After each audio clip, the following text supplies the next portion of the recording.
This is the Halftime Show with Omar Adori on Pulse 95. You know what time it is. It's the Halftime Show with Omar Adori. I'm your host, covering everything sport, international, local. Shout out to everyone who is tuned in around the world, whether it's 95 FM, Pulse95Radio.com, our app, Sharjah Broadcasting Authority, even if you're watching us live on YouTube at Pulse 95 Radio. And also, I gotta give some love to everyone who's connected with me digitally as well on the Instagram Live and on TikTok. That's right, you heard it, Annabelle, I said it, TikTok Live.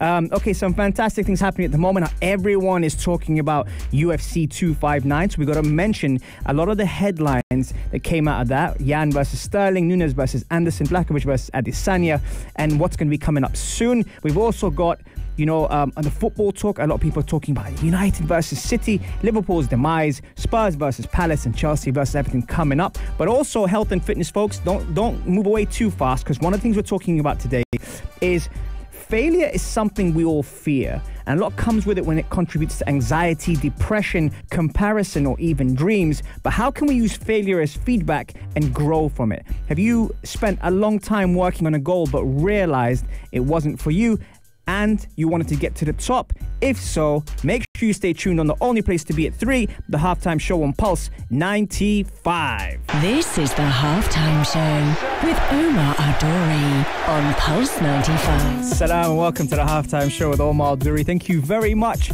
for connecting with me today. Shout out to everyone who is tuned in, and also happy International Women's Day to everyone. Not that we need a reason to celebrate women, but hey, you know what? I thought I'd start off with the show with the health and fitness segment. Because it's National Women's Day, I thought, you know what? Let's give them something what they want in the beginning. And what that is are we afraid of failing? And this is something that a lot of people might say, well, that's an obvious answer, but I'll tell you what it is. The idea of not just failing in sport, but failing in your health and fitness goals, your well-being. And does that affect our plans to do things? Because a lot of the times we have plans, but we don't actually do them. And I've been guilty of that as well, in terms of maybe a fear of not succeeding, because you think that's the end product normally when it comes down to, a goal setting that you put forward for yourself. And I was listening to a good friend of ours at the show, Brian Keane, by the way, who's a all-time, two-time selling best author and a good guy as well. So make sure you check out Brian Keane, who was talking about rewiring his mindset by using failure as feedback. Now, when you actually think of failure as feedback, that can only mean that you're going to grow from it. So what I really liked about, the podcast I was listening to, and actually he's someone that I want to bring back on the show because he had so much good content and so much good stuff to say about rewiring his mindset, which is his second book, by the way. It's called Rewire Mindset. Now, the problem is we feel failure, is the end process.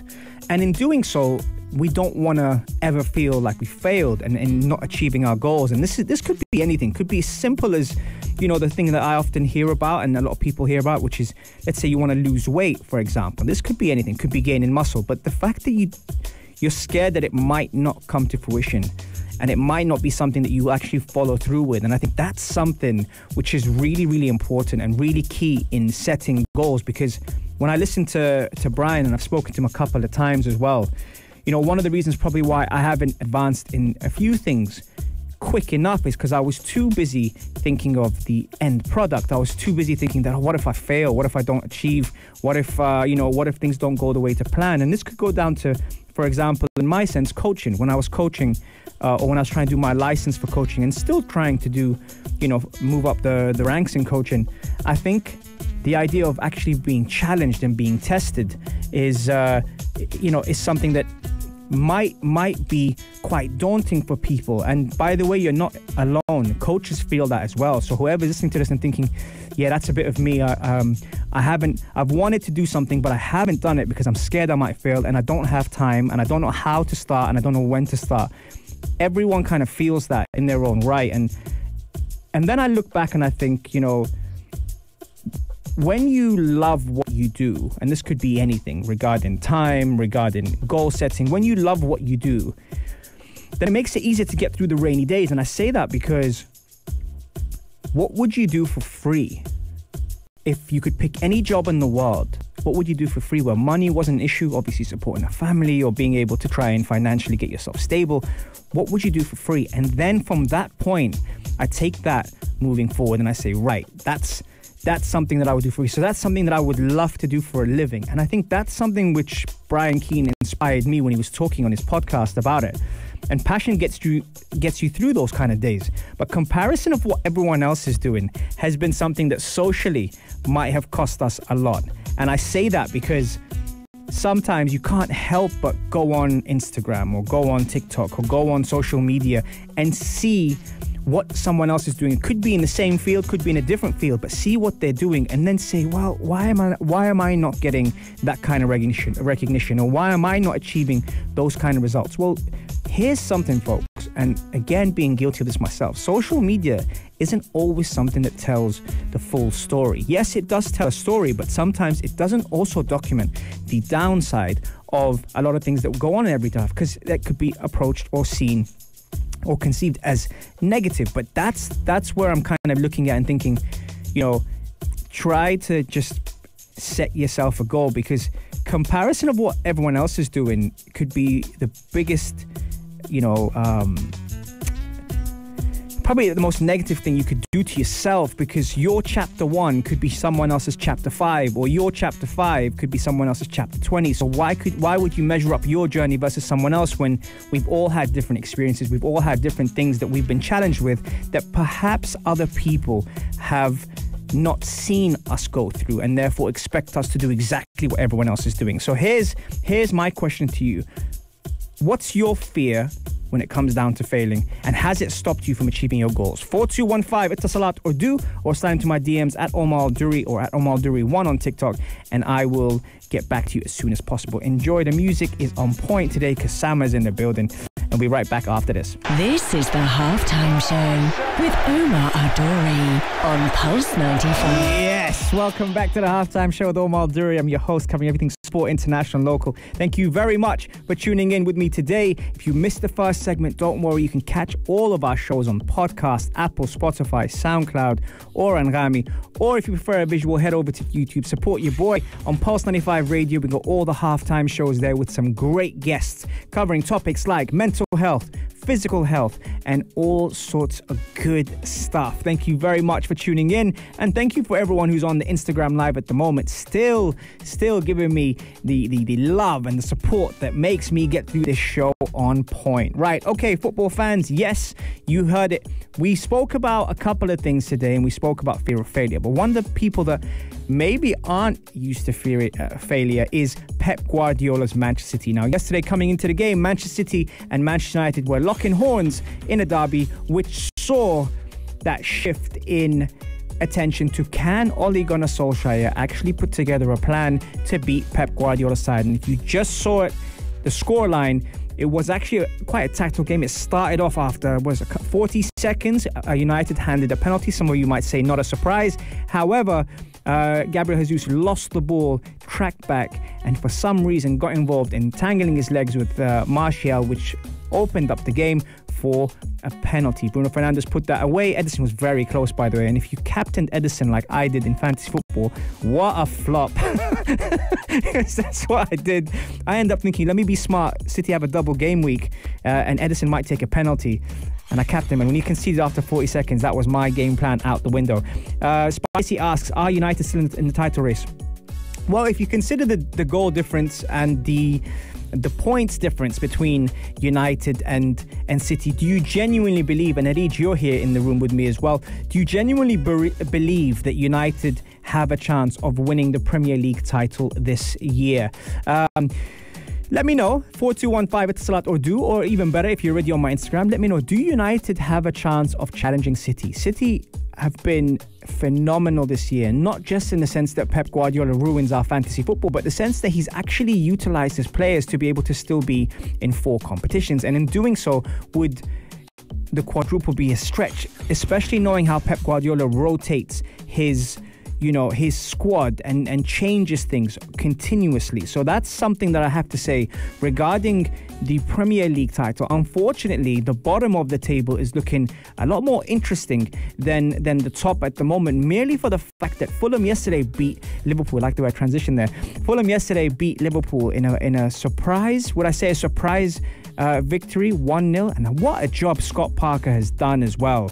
Very, very impressive But what has happened to Liverpool? Now, one of the things that I've been speaking to, yesterday I was a guest on someone's show at night. Shout out to Part-Time Pundits. I was on their show yesterday, Ted and Dar, and they were asking me about football and coaching and etc. etc. Now, one of the things about Jurgen Klopp, which is very, very impressive with the Liverpool, project, is he's been there before. He's won something with Dortmund. He's won the league with Dortmund, and then in the end, he struggled to make it in the top 10 with them, shortly after. Now, the good news about that for Liverpool fans is he knows how to manage personalities and characters when things aren't going well. But will that actually really cost them?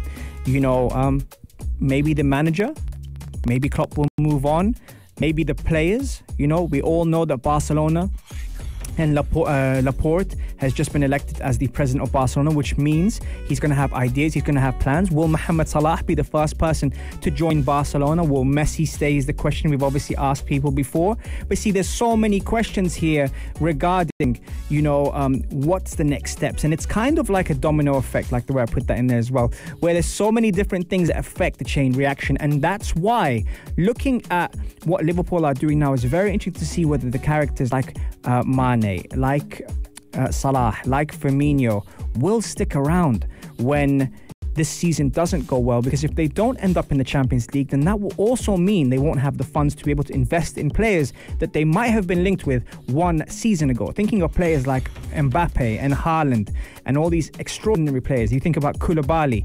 Upamecano's gone to Bayern Munich now, so that's out of the equation. But making sure that puzzle is complete. Alisson's had a few issues. He's been, out of character. The 2 defenders they brought in weren't that good. The fullbacks at one point were the best fullbacks in the world. Now don't look like the same people. So there's so many factors when it comes down to Liverpool that could affect. And speaking about affecting factors, Gareth Bale yesterday for Spurs with Harry Kane looked like they had a partnership going on. Looked like the consistency was very, very important in what Mourinho's trying to do, who's normally known as a defensive coach. So you see how at one point, who would want to be a coach? Who would want to be a manager? One day you're boring and you're dull and it's not successful, and the next day you're a genius for doing what you're doing. And that's something that which even Son yesterday, who might have not got on the score sheet, but he was very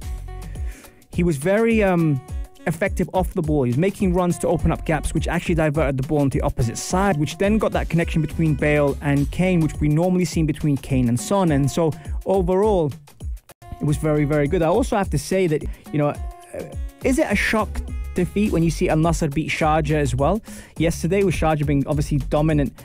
Normally, that's actually put them in 3rd place now, and they're on 37 points. Al Jazeera lead with 41 and Banias with 39. But if you look at the stats of the game, I think one thing that would be very, very worrying is the shots on target for Sharjah, who only had 1 shot on target in the whole game, which was pretty worrying. There was a lot of fouls, 21 fouls for Al Nasr and 18 fouls for Sharjah, which means there was a consistent battle in trying to get the right idea. So, now who's going to win the UAE League? Is it going to be Jazeera? Is it going to be Banias? Is it going to be Sharjah? Or even Al Nasr, who are right behind them? There's so many good things to look forward to in the UAE Pro League. So let me know, 4215 Ittasalat or do. Coming up next, we are talking about UFC 259, Israel Adesanya versus Jan Blachowicz, who,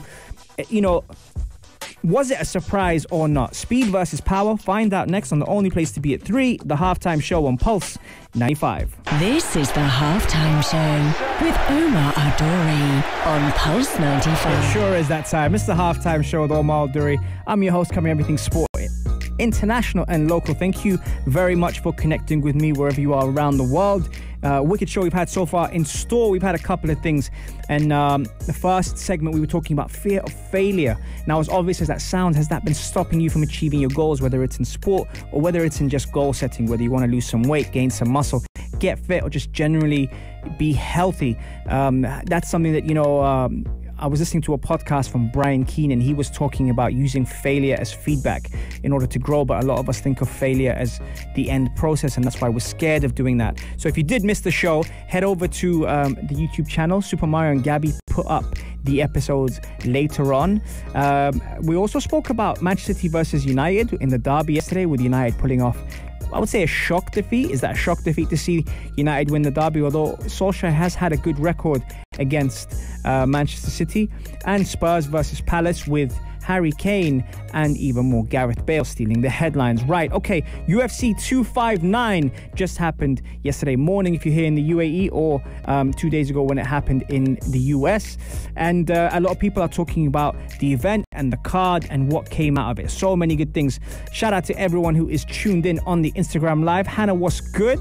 London in the house. Of course, you'd come out when Tottenham win, but always good to see you, and Kulthum as well. So with UFC 259, Yan versus Sterling. Peter Yan versus Sterling was the first thing I think a lot of people were talking about when it came down to the fight, merely because the bantamweight title fight between these two was much anticipated coming into, what was classified as, a very close match. But if you watch the fight, Peter Yan was disqualified for an illegal knee as Aljamain Sterling was down and lost his title in the bantamweight fight. It was 4 rounds and 4 minutes 29 seconds, and it was over. So I'm kind of disappointed to see, Peter Yan, but I think they will run it back. And even Sterling was knocked out from the knee to the head, which happened. Islam Makhachev as well, with his consistency, especially, submitting Drew Dober, which was amazing. Thiago Santos lost to Alexander Rakic. And Amanda Nunes. Now, it's International Women's Day. Happy International Women's Day to everyone who is tuned in. And thank you very much for tuning in. Hannah's still talking about Spurs. But hey, you know what? I have to give them credit where credit is due. Shout out to Mira as well and Fahad, who are locked in with me. And of course, the Physique Institute. Tariq jumps in the room and says, aren't you going to mention United versus City? If you came on time, you would have seen that. Amanda Nunes, again, is she the greatest female fighter ever? 9, as Israel Adesanya lost to Jan Blachowicz in the light heavyweight title. Again, some controversy there regarding, how the two fighters came into the fight. And speaking about controversy, Sterling versus Peter Yan, who lost by disqualification through an illegal knee. And we spoke about City versus United. Tariq, if you're listening to this, yes, I did spend some time talking about that. And yes, Hannah, I also spoke about Spurs, which is never easy, but credit where it's due. Harry Kane and Gareth Bale were very impressive, albeit against Crystal Palace. It could be quite a stubborn outfit sometimes, and that is something that's very, very impressive. Shout out to Shayma in Tunisia, Sami, Lejab, Zed, Terry, Dinner with Flo, Kulthum, Nawaf, and everyone else who is locked in. Fear of failure will let you write your own story about the subject. I really like that, Lujab, actually. Yeah, that's a very good point. Looking into sometimes even why we don't do things. We don't do things because we're afraid of not achieving instant success. But as my coach, who I had on the show last week, Peter Augustine, was telling me that a lot of people are more badge chasers, he called it, which means they're just chasing the title and not necessarily want to put the time in for the process. And I think that's extremely key when it comes down to setting different goals. And that's, I think, something that a lot of people kind of face and normally have, which is quite difficult in the challenge to try and achieve greatness. Shout out to Hashim as well, Hisham as well, for Hashim actually, for always looking after me as well. So shout out to my boy Hashim. And now I'm not wearing pink today, man, but hey, listen, you can tell Bilal that cool guys wear pink. And Huda as well, the UAE national team player. Right, so guys, remember you can catch it every Monday, Wednesday and Saturday 3 to 4 on Pulse 95 Radio, or even better than that, head over to the YouTube Pulse 95 Radio channel and you got all the halftime shows there. We've got some fantastic guests covering topics such as mental health, gut health, and how the brain affects the body. And we always have our fitness segment on there as well for those people that are into that. And thank you for the feedback, by the way, of always letting me know what you want to hear about, what you want to see more of, and what you want me to research into, because I think that's been a huge part in the show, and also when we go live as well. Having your feedback has been phenomenal. That's me. I'm out on the halftime show. We have reached full time. And remember, you can catch me every Monday, Wednesday, and Saturday, 3 to 4. Enjoy, folks. Coming up next is Afternoon Karak after the Adhan with Aisha Al-Mazmi and Mikhail Atiyah. I will see you guys soon. I love you guys. Peace and love. If you liked this episode of The Halftime Show, drop a like and subscribe. 95. Be sure to follow us on Instagram for all our daily updates and top stories.